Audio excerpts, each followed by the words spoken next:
We live in a world where men are brought up to be soft. Every man wants to be respected, but what actually makes a man high quality?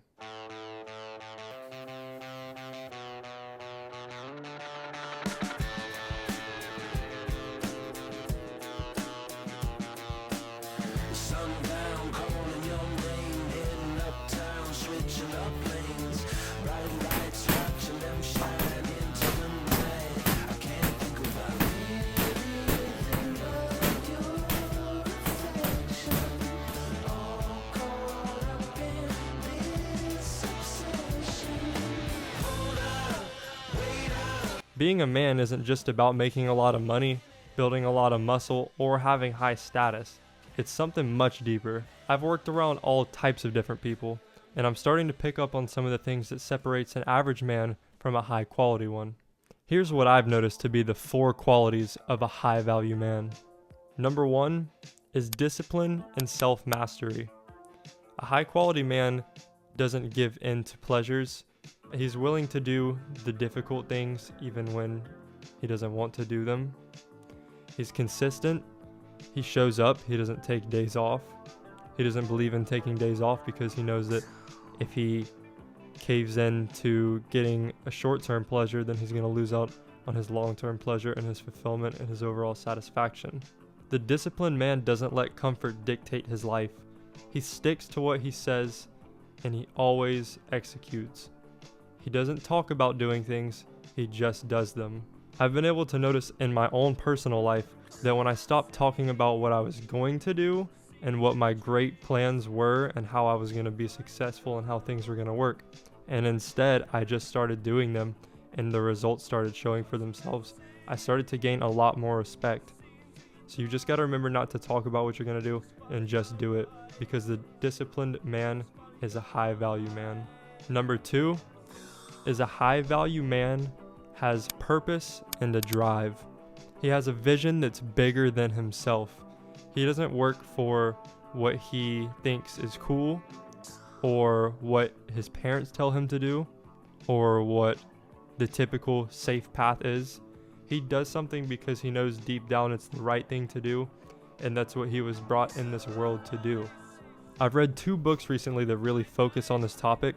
The first one being The Creative Act by Rick Rubin, and the second one being The War of Art by Steven Pressfield.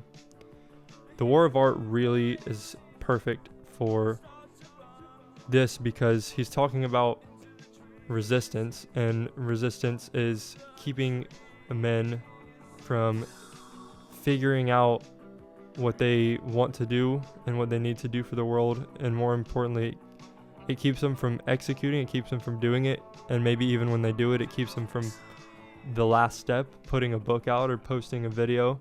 If you don't really have any purpose or you haven't figured out what you might want to do with your life, one of the things that is a good practice is actually to look back on your childhood and study what you were naturally interested in as a child, because you didn't have all these preconceptions and barriers and all of these ideas that other people such as your parents or the school system or friends or family put into your head, and you just did what you wanted to do.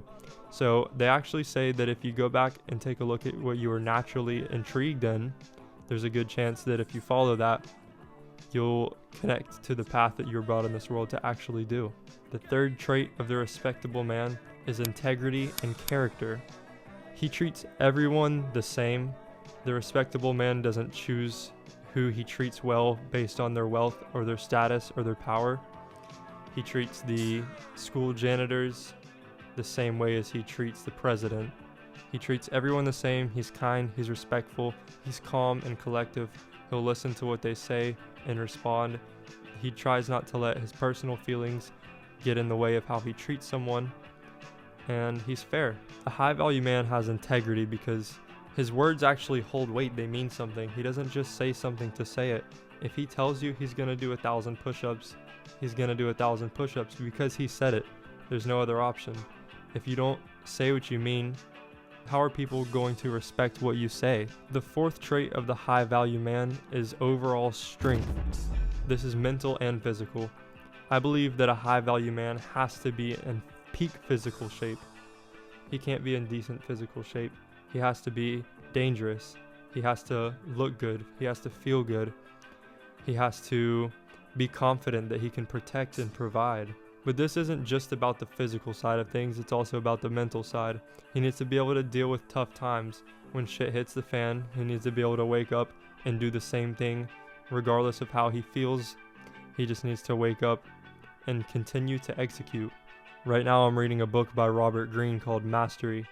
In this book, he talks about how when you stick with something for a long time that you truly believe in, you start to go through different phases, and eventually you become a master at something. This doesn't come by skipping days. This comes by repetitive action and setting up the right systems to continually show up and achieve the best results. I hope you guys enjoyed those 4 pillars of a high quality man, but I have a question for you. Which one of those 4 pillars are you most struggling in?